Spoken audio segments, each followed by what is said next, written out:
감사합니다. 오늘 우리가 함께 나눌 말씀은 사도행전입니다. 사도행전 2장 22절로 41절까지 2장 22절로 41절까지 함께 보도록 하겠습니다. 제가 가진 성경은 신약 성경 190페이지, 189페이지에서 190페이지입니다.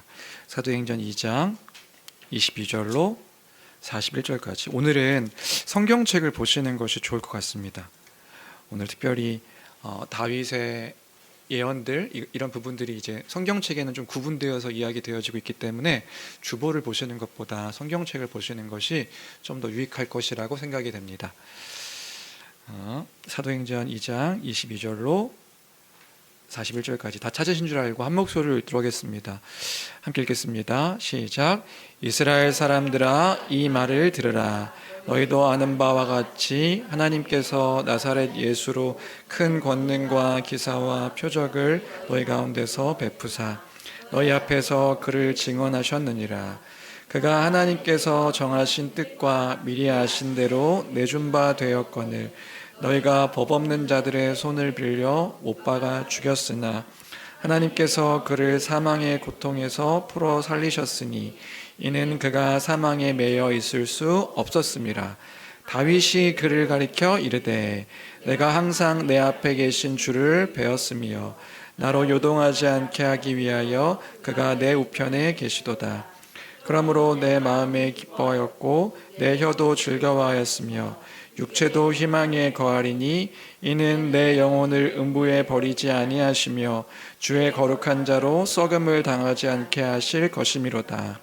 주께서 생명의 길을 내게 보이셨으니 주 앞에서 내 기쁨이 충만하게 하시리로다 하였으므로 형제들아, 내가 조상 다윗에 대하여 담대히 말할 수 있노니 다윗이 죽어 장사되어 그 묘가 오늘까지 우리 중에 있도다. 그는 선지자라. 하나님이 이미 맹세하사 그 자손 중에서 한 사람을 그 위에 앉게 하리라 하심을 알고 미리 본고로 그리스도의 부활을 말하되 그가 음부에 버림이 되지 않고 그의 육신이 썩음을 당하지 아니하리라 하더니 이 예수를 하나님이 살리신지라 우리가 다 이래 증인이로다. 하나님이 오른손으로 예수를 높이심에 그가 약속하신 성령을 아버지께 받아서 너희가 보고 듣는 이것을 부어주셨느니라.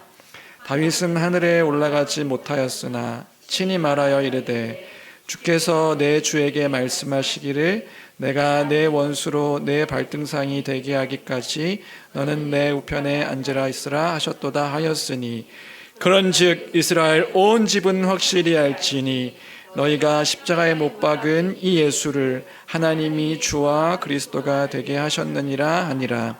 그들이 이 말을 듣고 마음에 찔려 베드로와 다른 사도들에게 물어 이르되 형제들아, 우리가 어찌할꼬 하거늘 베드로가 이르되 너희가 회개하여 각각 예수 그리스도의 이름으로 세례를 받고 죄사함을 받으라.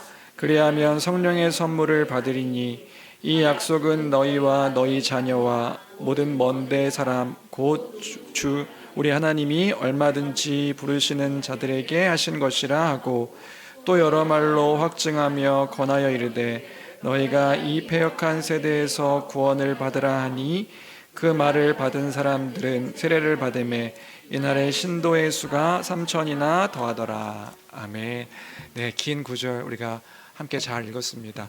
오늘 우리는 계속해서 사도행전을 함께 살피고 있습니다. 오늘도 사도행전을 통하여서 하나님께서 이루신 일들, 또 우리에게 성취하신 것들을 우리가 바르게 깨달아 알아서 하나님의 그 풍성한 은혜가 가득한 시간 되기를 간절히 기도합니다. 오늘도 본문을 이해하기에 앞서서 지난 설교들 가운데 오늘 본문과 연결되어지는 것, 그 가운데 우리가 정리하면서 좀 생각해야 될 부분들을 몇 가지 정리하고 오늘 본문을 살펴보도록 하겠습니다.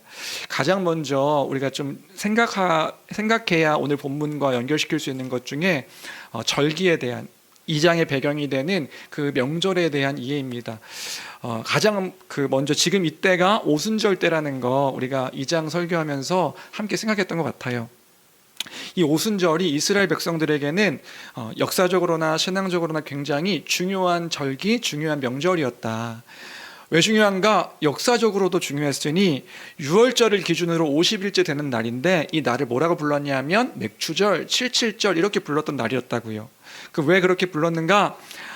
유월절이 보리를 수확하던 시기였고 또 이 오순절 되는 이 시기가 밀을 수확하던 시기. 그래서 이 수확의 어떤 그 시작과 끝을 표현하는 기간이 이 오순절 기간이었습니다.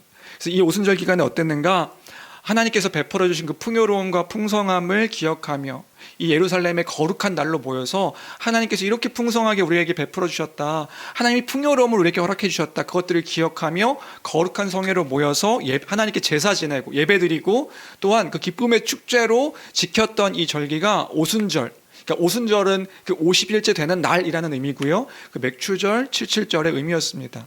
그래서 이 신앙적으로, 역사적으로도 굉장히 중요한 날이어서 이때 6월절에도 이 예루살렘의 사람들이 모였다면 50일째 되는 날에도 수많은 사람들이 모여서 함께 그 하나님께서 행하신 일들을 기억하는 날이 이 오순절이었던 거죠.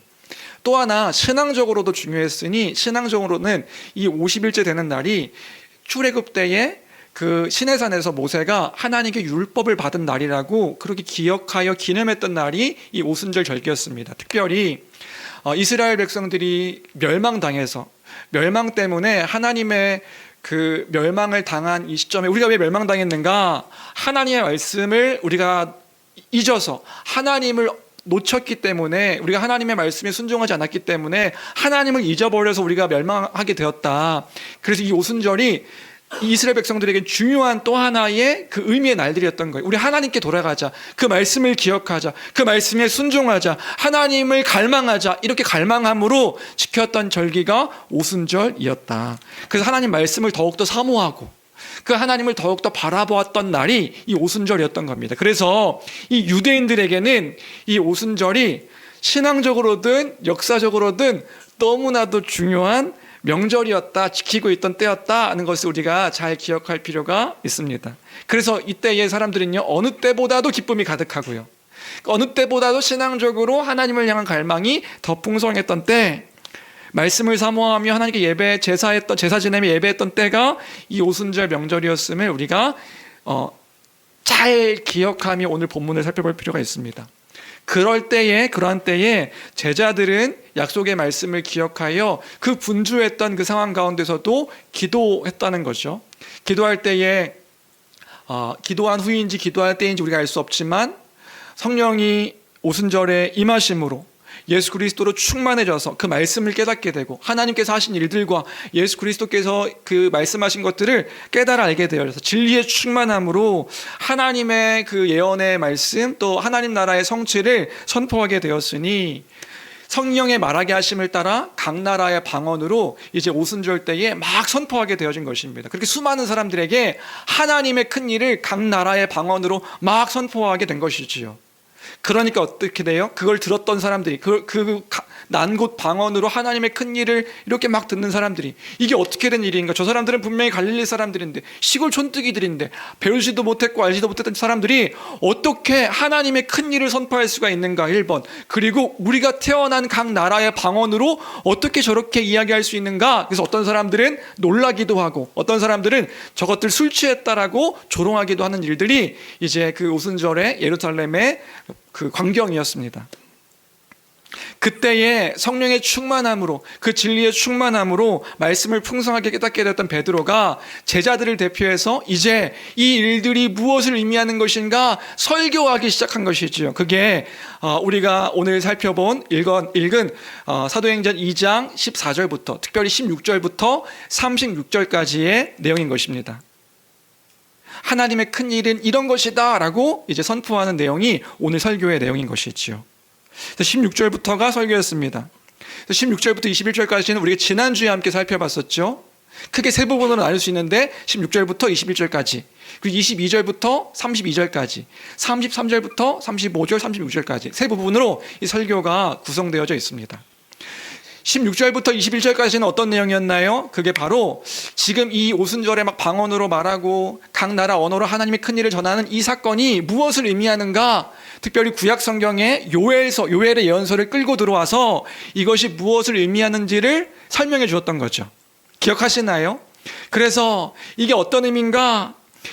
이제는 특별한 사람들이 아니라 모든 이들에게 성령이 임하여서 아이로부터 마지막 날에, 이것만 기억나시면 안 되죠? 내가 나 이거 부르지 말아야겠다. 나눔 중에 나는 찬양을 하나 잃었어. 이게 끝난 게 아니죠. 이걸 통하여서 뭘 지금 선포하신 건가? 이제는 꿈꾸고 환상을 보고 예언하고 이게 아니라 아이로부터 어른에 이르기까지 종과 여자와 누구도 이제 차별 없이 하나님의 그 말씀, 큰 일을 깨달아 알아서 이제 하나님의 큰 일을 드러내게 되었다. 모든 이들이 차별받지 아니하고 하나님께서 이루신 그 일들이 무엇인지 예수 그리스도로 말미암아 성취하신 그것들을 알게 되어지고 선포하게 되어지고 그렇게 교회가 되었다라고 선언하는 일이 지금 이 방언을 통하여서 하나님의 큰 일을 이야기하는 것들에 대한 베드로의 해석이었습니다. 이 마지막 날에 있을 것이라고 말씀하신 그 일이 우리에게 이뤄진 것이다. 그래서 하나님께서 예언하신 그 모든 것들이 이 예수 그리스도로 말미암아 지금 우리에게 성취되었다. 놀라운 일들이 우리에게 이뤄진 것이다. 기쁨으로 선포한 게 16절부터 21절까지의 내용이었던 것입니다. 그래서 이제는요, 우리가 당연하게 여겼던 하나님의 말씀을 아는 일들이요, 그 구약에서는 그토록 소망하던 일이었던 거예요. 하나님이 행하신 일들이 무엇인가 이제 우리는 알 수 있는 거죠. 그 창세전부터 감추었던 비밀이 예수 그리스도로 말미암아 이렇게 다 드러났으니 우린 이 복음을 알아서 풍성함 가운데 거하여 살 수 있는 자들이 된 것이란 말입니다. 그래서요, 우리가 기뻐해야 되는 거예요. 여러분들 지금 눈빛이 지금 기뻐하는지 잘 모르겠는데 기뻐해야 되는 거라고요. 왜요? 그 복음을 이제 이 풍성하게 아는 자들이 되었기 때문에. 누구도 차별이 없습니다. 어떤 이도 차별이 없습니다. 아이로부터 어른에 이르기까지 계급이나 어떤 것도 없습니다. 다 알게 되었다. 이게 전반부의 설교의 내용이었습니다. 이런 이해 속에서 이제 본격적으로 22절부터 이제 베드로의 설교를 또 이제 살펴보려고 하는데요.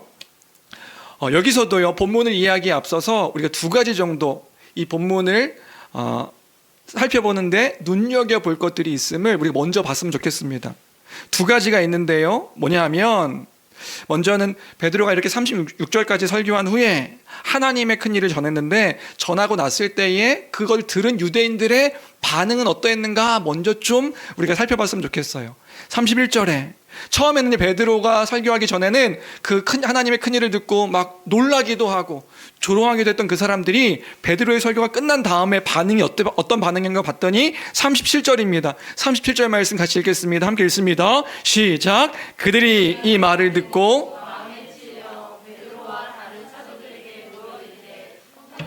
우리가 어찌할 그런 거죠. 마음에 찔려서 베드로와 다른 사도들에게 물어보는데 형제들 내가 어찌할꼬 이렇게 질문하게 되었다는 거예요. 그러면 우리가 궁금하게 되는 거죠. 베드로의 설교가 어떤 내용이었길래 이 사람들이 마음이 찔리게 되었을까? 이 찔림이란 단어가 어떤 단어인가 봤더니 꿰뚫다, 뚫다 이런 단어더라고요. 그러니까 어떤 상태냐면 마음이 창으로 푹 찔려가지고 그 마음이 그 창으로 통과된 상태. 바늘로 푹 찔려서 너무나도 고통스럽고 애통하고 아파 있는 상태. 그 아파하게 되는 상태가 되었다는 거예요. 왜요? 베드로가 설교한 후에 그 설교를 듣고요. 도대체 어떤 설교였길래, 어떤 메시지였길래 유대인들의 마음을 그렇게 푹 창으로 찔러서 그 마음이 고통스럽게 되어지고 아파하게 되어지고 괴롭게 되었을까? 그리고 질문하는 거죠. 우리가 그러면 어찌할꼬?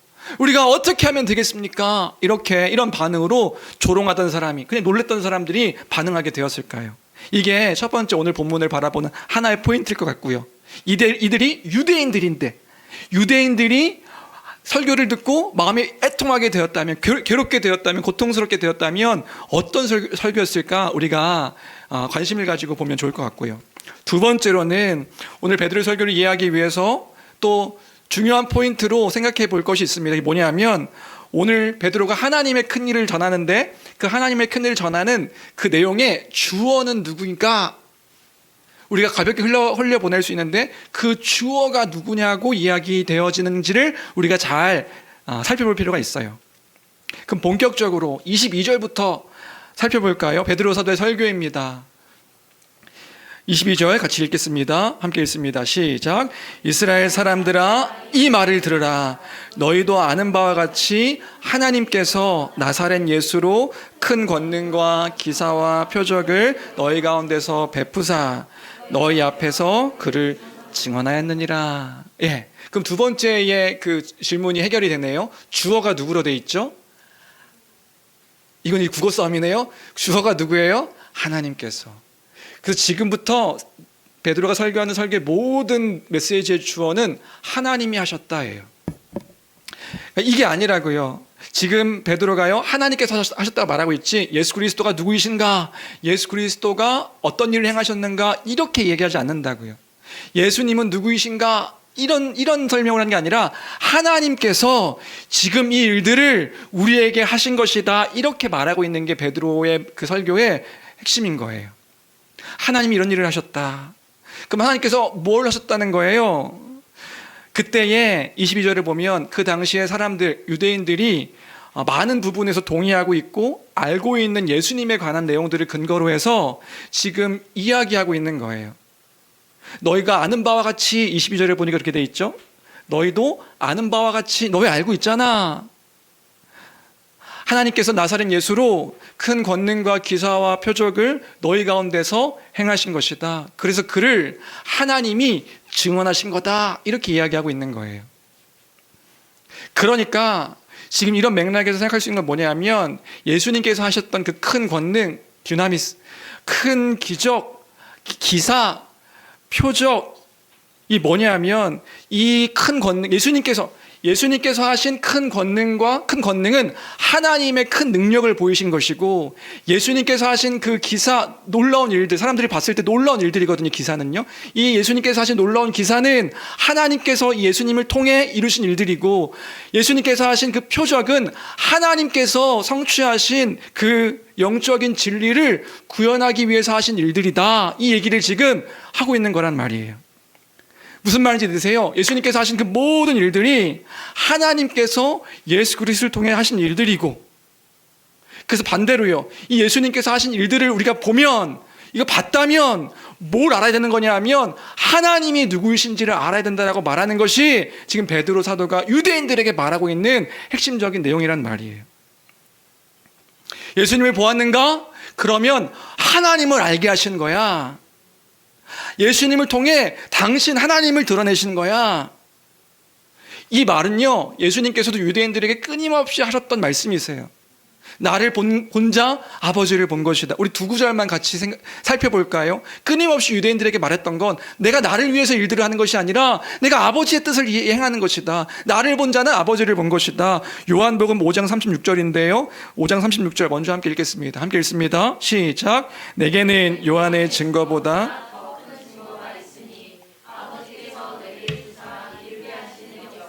곧 내가 하는 그 역사가 아버지께서 나를 보내신 것을 나를 위하여 증언하시. 요한복음 14장 9절도 또 한번 읽겠습니다. 함께 읽습니다. 시작.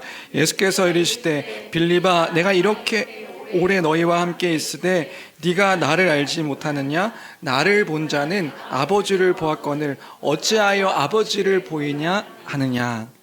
예, 예수님께서 보이신 권능, 예수님께서 보이신 놀라운 일들, 그리고 구약의 약속을 성취하는 표적들, 이건 이런 의미가 아니라고요. 여러분, 우리 성경을 읽을 때 이렇게 이해하는 게 아닙니다. 예수님께서 권능을 보이셨어. 우리가 성경에서 예수님의 일들이 이렇게 있는데 이 일들을 믿으면, 이 약속, 예수님께서 하신 일들을 우리도 믿으면 우리도 예수님처럼 똑같은 기적을 일으킬 수 있어.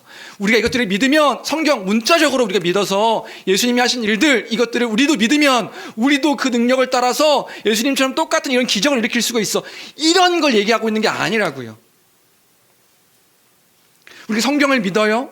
성경을 믿는다고 말하면서 우리는 문자적으로 성경을 믿습니다. 성경을 믿어서 성경에 나와 있는 이대로 우리가 믿으면 이런 기적이 지금도 일어날 것입니다. 이걸 지금 이야기하고 있는 게 아니라고요. 이게 아니라 지금 성경은 뭘 말하고 있냐 하면, 특히 복음서 뭘 얘기하고 있는 거냐면 예수님이 누구이신가예요.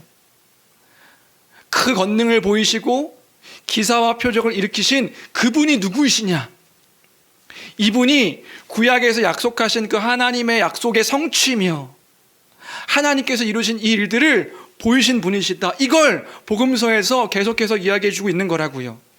그러니까 예수님을 본 자는, 예수님께서 행하신 일들을 본 것은 뭘 보는 거냐 하면 하나님의 큰 일을 보도록 허락하신 분이 예수님이시라는 거예요.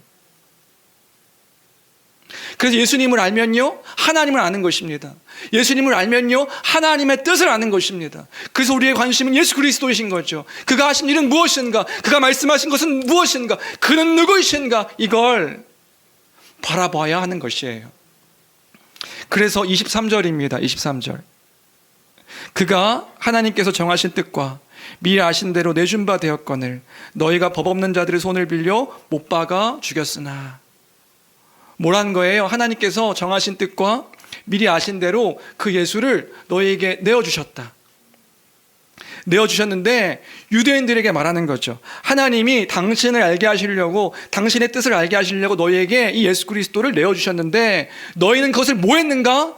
법 없는 자들의 손을 빌려서 못 박아 죽였다. 이런 얘기를 하고 있는 거죠. 하나님이 예수를 통해서 하나님을 알게 하시려고 예수를 내어주셨는데 유대인이 율법도 알지 못하는 그 로마인들의 손에 빌려서 못 박아, 너희가 십자가에 못 박아 그를 죽였다. 그럼 그 청중들에게, 유대인들에게 책망하는 책망의 메시지가 뭔가요? 여러분들, 그거인 거예요. 너희가 정작 하나님에게 관심이 없었다, 이렇게 얘기하고 있는 거라고요. 근데 잘 들어보세요. 이들이 여기 왜 모여 있는데요? 여기 지금 수많은 유대인들이 이 예루살렘에 왜 모여 있는데요? 이 사람들이요, 하나님을 갈망한다고 이 자리에 모여 있단 말이에요. 하나님을 예배하고 하나님께 감사하고 하나님 율법을 지키고 하나님을 경배하기 위해 이 수많은 사람들이 모였다고요. 신앙적으로 우리가 왜 망했는가? 왜 우리가 이스라엘 나라가 멸망했는가? 하나님을 떠나서 망했다. 이 생각 가운데 큰 생각을 가지고 있었던 사람들이라고요. 우리가 하나님의 율법을 온전히 지키지 않았고 하나님을 갈망하지 않았기 때문에 우리가 멸망한 것이다. 그런데 이렇게 모여있던 사람들에게 뭐 관심이 없었던 거예요? 예수 그리스도에게. 예수님 누구이신데요? 하나님께서 당신을 드러내어 보여주시기에 보이신 그분께 관심이 없었다고요. 그럼 뭐가 문제인 거냐면 이들이 하나님께 관심이 없는 거예요. 정작 하나님을 위해서 모였다고 말하는 이 사람들에게 하나님의 관심이 없는 거죠. 하나님이 예수를 내어주셨다면 하나님을 알게 하신 건데, 근데 이 사람들이 뭐에 열심을 내고 있어요? 율법을 지킨다고요. 율법을 지키는 일은 열심히 해요. 거룩한 성의를 지킨다고 유월절도 지켰고요. 아마도 여기 있던 사람들의 많은 부분은요 50일밖에 안 됐잖아요. 유월절로부터. 유월절 때부터 이 지금 하나님을 예배하기 위해 계속 있었던 사람들이라고 추측해요. 학자들은요. 새롭게 모인, 오순절이 되어서 난 곳으로 모인 사람들도 있지만, 그 예루살렘으로 모인 사람들도 있지만, 유월절 때부터 하나님의 말씀을 지키기 위해 50일 동안 여기서 제사 지내고 예배드리고 기뻐하는 것들로 지켰던 사람들이라고 이야기해요. 그럼 이들이 왜 모였냔 말이에요. 왜 모였어요? 하나님을 온전히 예배한다고 그렇게 생각하며 모였단 말이에요. 율법을 지킨다고, 하나님을 갈망한다고, 하나님을 예배한다고 모였던 사람들이라고요. 그런데 그 얘기하는 거죠. 정작 법 없는 자들에게 그 예수를 못 박아 죽였다. 여기에 유대인들의 특징을 좀 더 이야기하면 더 충격적이 됩니다. 왠지 아세요? 유대인들은요, 그들 자체가 선민의식을 갖고 있었던 사람들이에요. 우리는 하나님 나라의 백성이야, 율법을 가지고 있는 자들이야, 우린 율법을 지키는 사람들이라고. 그래서요, 이방인들을 어떻게 되는 줄 아세요? 이방인들을 혐오해요. 이방인들을 좋아하지 않아요. 그래서 사도행전의 뒷부분에 보게 되면요, 사도들에게도 그런 태도가 있어요. 이방인들하고는 겸상도 안 한다고요. 식사도 같이 안 해요. 왜요? 이방인들은 우리와 다른 존재들이니까. 우린 율법을 알고 있고 하나님의 백성인데 저들은 아니니까. 그런데 그들이 뭐 했냐면요, 예수님은 그들 입장에서는 유대인이잖아요. 같은 유대인인데 그 유대인을 로마의 손에 빌려서 죽이는 거예요. 그러니까 그들이 뭐 메시아라고 인정하지 않더라도 유대인을 로마의 손에 빌려서 죽이는 거예요. 더 끔찍한 게 뭔지 아세요? 로마의 군인의 손에 빌려서 죽인 그 형벌이 뭐였냐면 십자가 형벌이라고요. 말도 안 되는 형벌이었어요. 그 당시에 로마인들에게서도요, 로마인들도 너무 끔찍해서 로마 시민권을 가지고 있는 사람은 십자가로 죽이지 않았대요. 왜요? 그토록 고통스럽고 그토록 끔찍하여서 극악무도한 죄인만 달리는 그 형벌에 지금 유대인들이 그 예수 그리스도를 십자가에 못 박아 죽였단 말이에요. 그들이 혐오하던 그 사람들의 손을 빌렸어요. 그런데 그가 누구인 거예요? 하나님께서 드러내신, 하나님께서 내어주신, 그 하나님께서 보여주신 하나님의 사람이다, 이렇게 이야기하고 있으니까요. 그럼 이들에게 진짜 문제는 무엇입니까? 진짜 문제는요, 다시 얘기하지만 하나님께 관심이 없었다는 거예요. 그를 잔혹하게 죽이고 오순절에 다시 모인 사람들인 거죠. 그래서 우리 하나님을 예배합니다. 하나님을 갈망합니다. 우린 율법을 지킵니다. 그럼 그 예수가 하나님의 사람인 걸 어떻게 증명할 수 있는데, 그 24절이에요. 하나님이 그를 사망의 고통에서 풀어 살리셨다. 그를 사망에서 부활시키셨다. 그 주어도 하나님이라는 거예요. 하나님. 24절입니다. 24절 읽어볼까요? 함께 읽겠습니다. 시작. 하나님께서 그를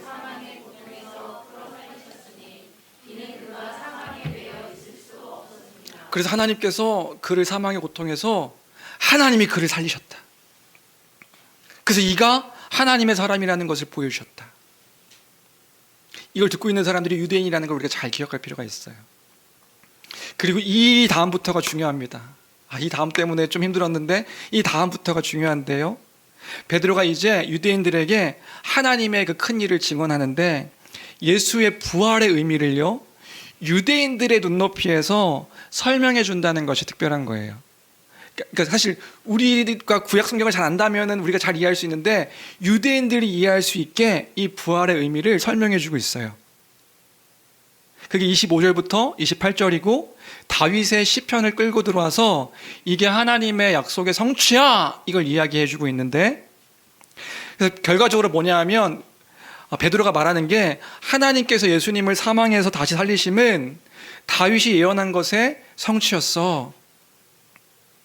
이 시편을 끌고 들어와서 이제 해석해 주는데, 우린 이게 그렇게 크게 막 크지 않은데 유대인들에게는 이게 엄청나게 큰 충격으로 빵 하고 왔어요. 그런 메시지인 거예요. 그럼 이게 무슨 내용인데, 25절부터 28절까지의 다윗의 시편입니다. 시편 16편을 끌고 들어와서 얘기하는데, 가장 중요한 핵심은 27절이고요. 그리고 27절을 해석해주고 있는 게 29절부터 31절까지의 베드로의 해석이에요.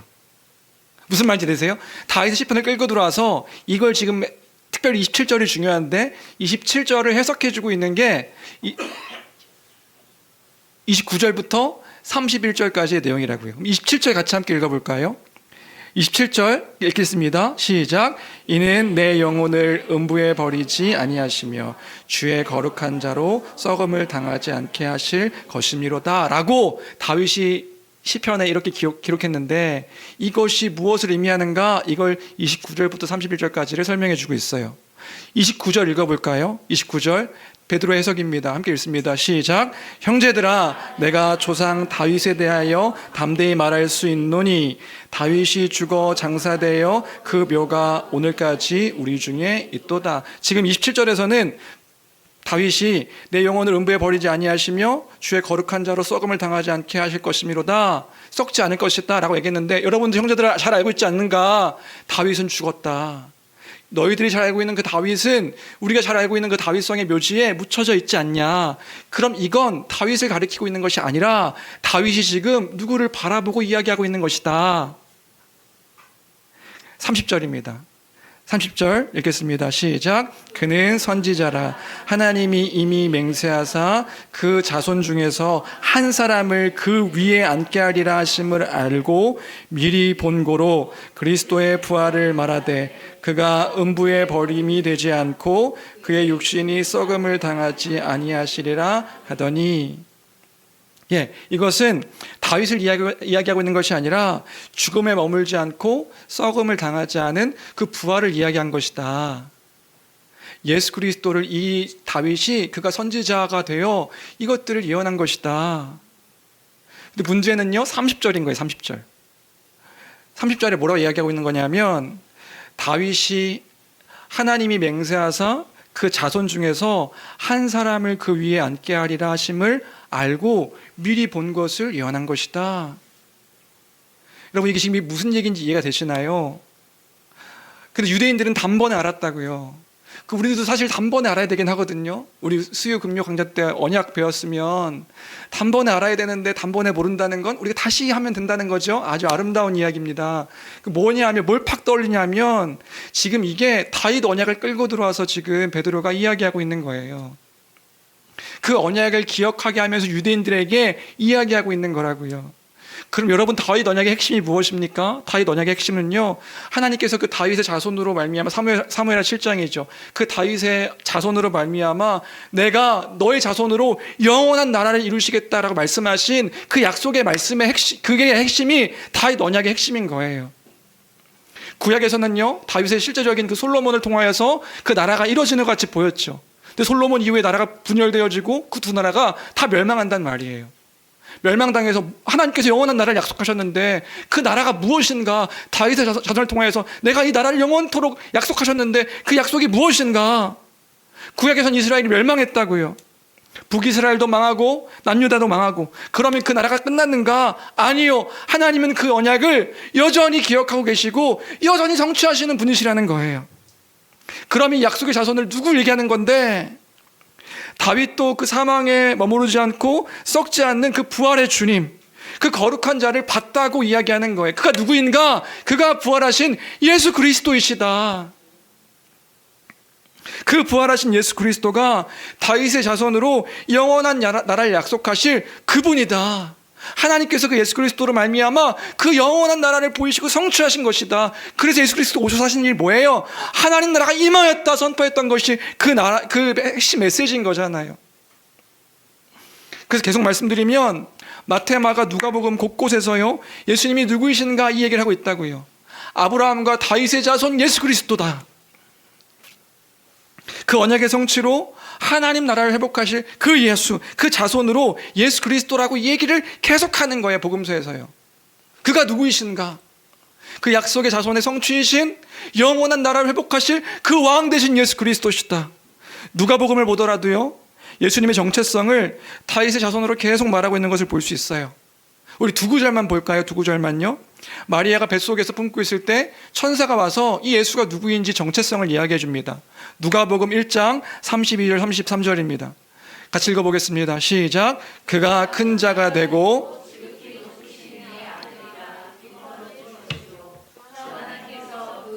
다윗의 왕위를 그에게 주시리니 영원히 집을 왕으로 다스릴 것이고 그 나라가 무궁하리라.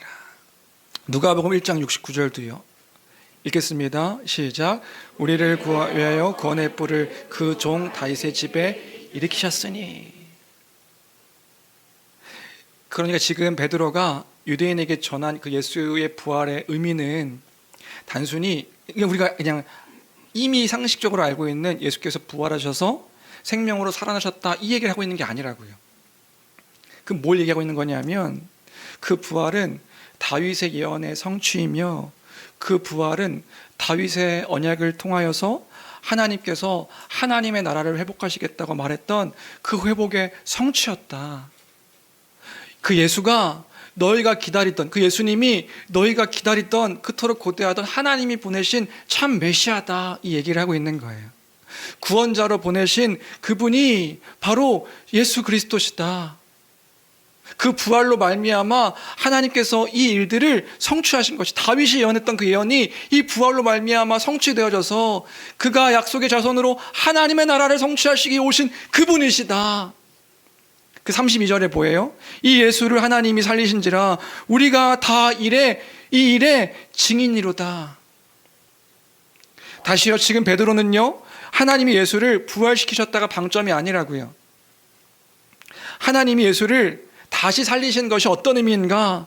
하나님의 나라를 회복하시고 성취하시기 위한 하나님의 언약의 성취로 이 예수 그리스도를 보내셨고 이 부활로 말미암아 이것을 확증하셨다, 이 얘기를 하고 있는 거란 말이에요. 우리가 그것을 눈으로 보고 듣고 경험한 증인이다. 근데 지금 베드로가 그 유대인들을 향해서 이야기하는 게 뭐예요? 그 예수를, 그 하나님께서 보내신 그분을 너희가 이렇게 오순절에 모여있는 이때에 십자가에 못 박아 죽였다. 그 유월절 때부터 있었던 그 사람들인 거죠. 너희가 그 예수를, 하나님을 갈망한다고 했던 너희가 하나님이 보내신 그 예수를 십자가에 못 박아 죽였다. 하나님이 내어주셨는데 그 내어주신 것들을 너희는 거부하고 너희가 십자가에 못 박아 죽였다, 이 얘기를 하고 있는 거예요. 역사적인 이유로든 신앙적인 이유로든 율법을 갈망한다고 사모한다고 모였는데 정작 하나님이 증언하셔서 보내주신 그 예수에 아무 관심 갖지 않고요, 종교적인 행위들은 열심히 하고 하나님을 위해 산다고 자기 만족으로 사는데 정작 하나님에게 관심이 없는 이들을 향하여서 이 베드로가 그 메시지를 선포한 거죠. 너희는 지금 하나님에게 관심이 없는 거다, 이 얘기를 하고 있는 거라고요.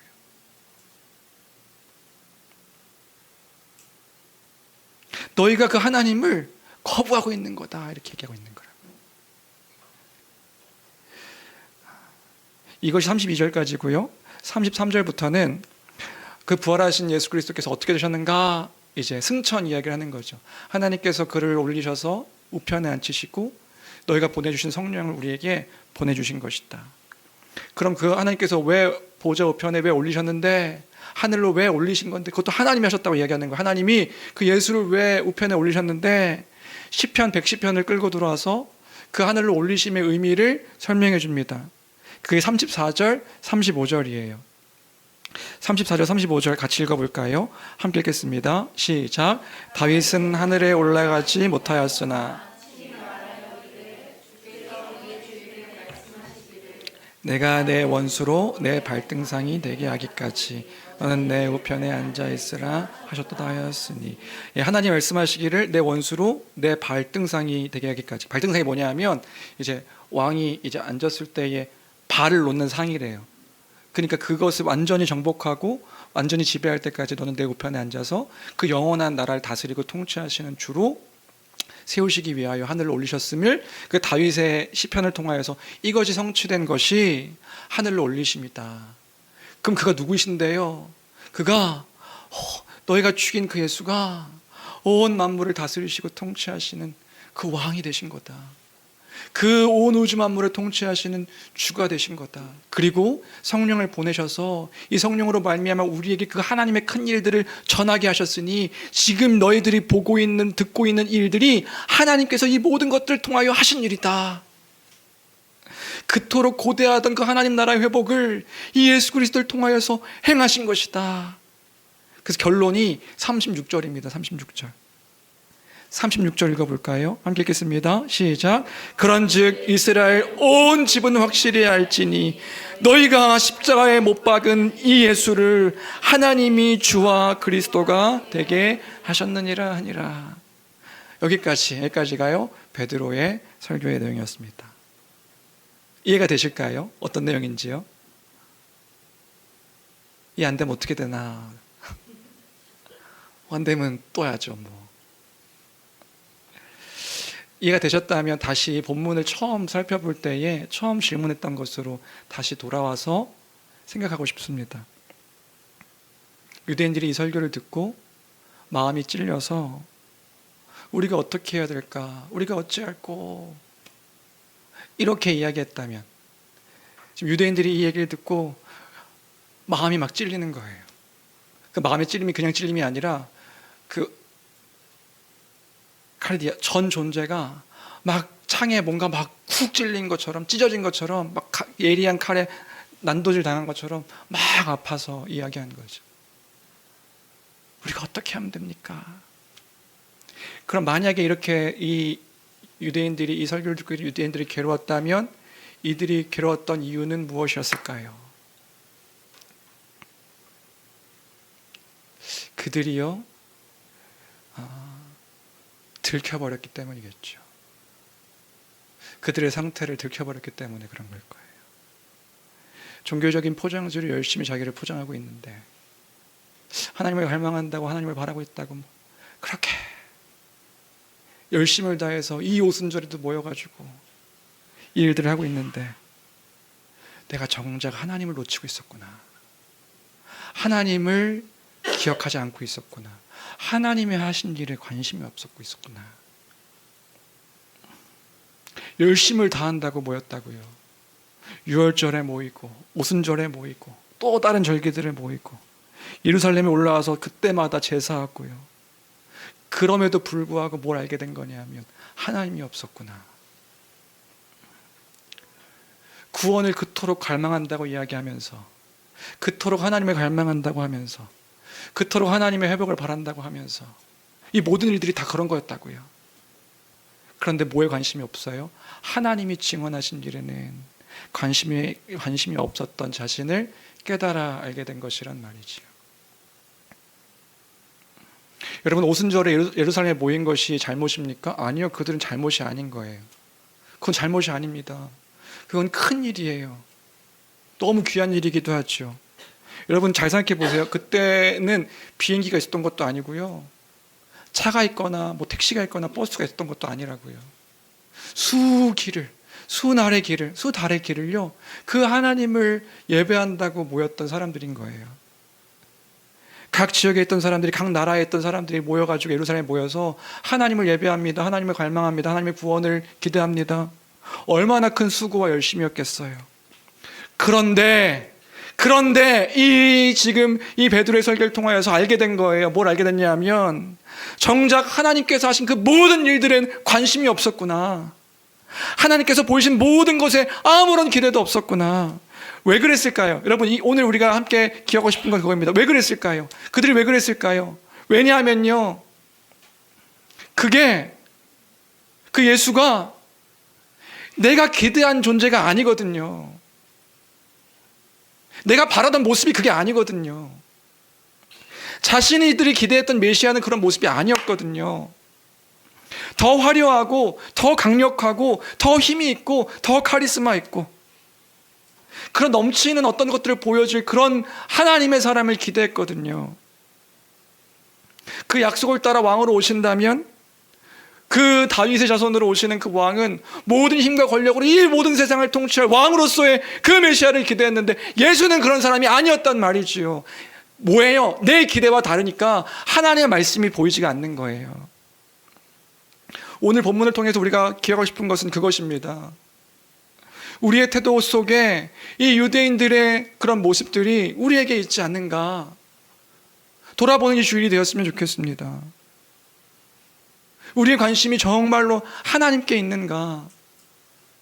우리의 태도 속에는 하나님을 향한 진짜 갈망함이 없는 것 아닌가? 하나님 나라의 일, 하나님 나라의 말씀, 하나님 나라의 소망. 그래서 우리가 오늘도 모여서 예배하고 오늘도 기도하며 하나님 나의 죄를 사해 주십시오 라고 기도하며 이 자리에 그 유대인들처럼 제사하기 위해 열심을 다해서 모였지만 정작 우리 안에 우리가 기대했던 것들과 다르게 되어지면 하나님께서 원하시는 뜻과 하나님께서 말씀하시는 것과 아무 상관없이 눈에 보이는 것 속에 초라하고 단순하고 힘없어 보이는 그 예수님 행하신 일들을 보게 되면, 마주하게 되면 그건 나와 상관없는 일인 것처럼 그렇게 여겨지고 가볍게 여겨지고 아무것도 아닌 것처럼 여겨지고 내 기질과 맞지 않고 내 생각과 맞지 않는다고 한다면 하나님의 뜻은 온데간데 없이 그저 내 생각대로 내 기질대로 그런 모습을 보이는 그런 태도와 모습이 우리의 모습은 아닌가. 나의 생각을 관철시키기 위한 하나님을 그리고 있는 거예요. 우리가 또 그리고 있어요. 그러니까 하나님께서 이루시는 그 섭리 가운데 내가 있음을 기억하는 것이 아니라 이것도 불만이고 저것도 불만이에요. 그러니까 하나님께서 보이신 뜻이 보이지 않는 거죠. 하나님의 이름을 빌어서 예수를 십자가에 못 박고 죽고 죽이는 일이 또 펼쳐지고 있는 것이란 말입니다. 하나님 예수 그리스도를 통해서 우리에게 다 보여주신 것들이 이렇게 풍성함에도 불구하고 그거 하나님께서 말씀하신 것, 그런데 그건 지금 나와 상관없어. 그러니까 나는 또 다른 하나님을 계속해서 추구하고, 하나님 나에게 이런 갈망이 있는데, 하나님 나를 채워주셔야 될 것들이 있는데 이렇게 나에게 해주십시오. 또 다른 것들을 찾고 있는 것이 우리의 모습은 아닌가. 이건 아니야. 이거는 내가 원하는 게 아니야. 이건 아니야. 이건 내가 원하는 모습이 아니야. 그것이 하나님의 뜻입니까? 하나님을 기대하는 우리의 태도입니까? 지금 베드로가 그 유대인들을 향해서 그 지적을 하고 있는 거예요. 너희가 하나님께서 증언하신 예수께 관심이 없다. 예수님을 보면 하나님을 알 수 있는 거고, 이 예수께서 하신 말씀을 알면 하나님의 뜻을 알 수 있는 거고, 반대로요, 베드로는 지금 하나님이 어떤 일을 하셨는가를 보여주고 있는 거란 말이에요. 그 예수 그리스도를 통해서 약속하시고 예언하신 모든 일들을 다 이루셨다는 것을 보여주고 있고요, 그 구원의 계획과 섭리가 무엇인지를 보여주고 있는 것이고요, 그리고 우리가 어떻게 살아가야 되는지, 어떤 삶을 살아가야 되는지, 나의 생각과 나의 기질이 아니라 하나님을 갈망하는 우리에게 하나님의 뜻이 무엇인지 예수 그리스도를 통하여서 보여주고 있으니, 그를 닮아가 살아가고 그를 우리의 형상으로 온전하게, 어떤 그리스도 안에 있는 새 존재라면서요, 그리스도 안에 있는 새 몸이라면서요, 그리스도 안에 있는 새 피조물이라면서요. 그런데 우리는 그 피조물된 모습과 아무 상관없이 살아가고 있다면, 그리스도를 통해서 다 이루셨다고 말씀하고 있는데, 우리는 무엇을 더 바랍니까? 우리는 무엇을 더 기대합니까? 우리는 무엇을 더 갈망하고 있는 거예요? 다른 것들을 찾고 있다면 우리가 유대인들과 똑같은 모습이라는 것을 오늘 이 주일에 우리는 다시금 우리를 보아서 깨달아 알아야 되는 것이란 말이에요. 결국 유대인들의 마음이 창에 찔리고 아팠던 것은 그들의 자신의 상태와 모습을 알았기 때문에 그랬던 거예요. 포장지로 가득 차 있던 자신의 모습들이 거짓됐다는 것들을 알았기 때문에 우리가 하나님을 보지 않았구나, 민낯을 보게 되었으니 내게 하나님이 지금 없구나, 내게 지금 하나님이 지금 없구나, 내가 하나님의 뜻에 정말 관심이 없구나, 하나님 뜻에 관심이 없는 나를 보니까 외친 거예요. 마음이 찔려서 외친 게, 우리가 어찌할꼬, 우리가 어찌할꼬, 우리가 어떻게 하면 됩니까? 근데 우리는 이거 답도 알고 있습니다. 우리 상태에 우리의 민낯을 본 우리가 어떻게 해야 됩니까? 사도행전 2장 38절부터 40절까지 그 애통하는 자들에게 베드로가 선포한 건 이것입니다. 같이 읽겠습니다. 함께 읽습니다. 시작. 베드로가 이르되 너희가 회개하여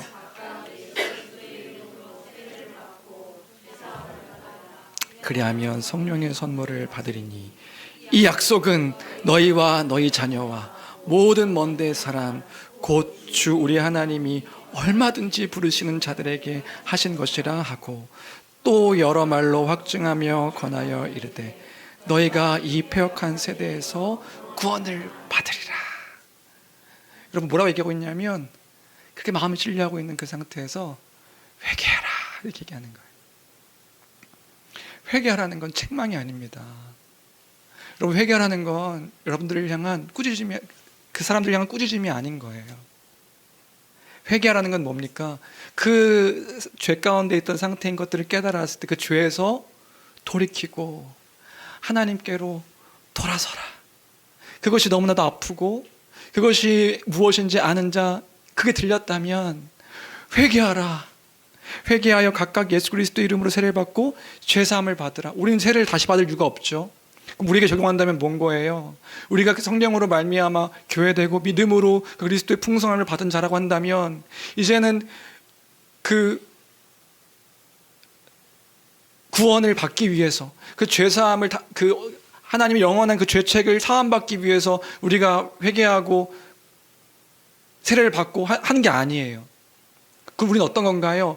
이미 구원을 받은 자로서 그 죄 가운데 있는 우리의 부패함을 기억할 때에 우리는 계속해서 반복해서 또 하고 또 행해야 되는 건 뭐냐면 회개인 거란 말이에요. 그럼 왜 우리가 회개해야 될까요?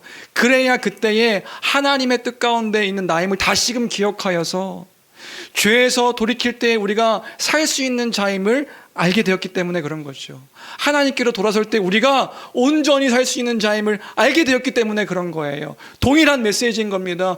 회개해야 됩니다. 회개해야 우리가 온전히 살 수 있기 때문에 여러분, 이것이 우리가 보여야 할, 우리가 가져야 할 태도임을 기억하여서 하나님께로 돌아서고 죄 가운데서 하나님의 그 뜻 가운데 온전하게 살지 못했던 우리의 모습을 돌이켜 하나님께로 돌아서 참된 생명 가운데, 참된 은혜 가운데, 참된 소망 가운데 거하는 저와 여러분 모든 교회가 되기를 주님의 이름으로 간절히 축원합니다. 말씀을 정리할까요? 베드로는 그 유대인들을 향하여서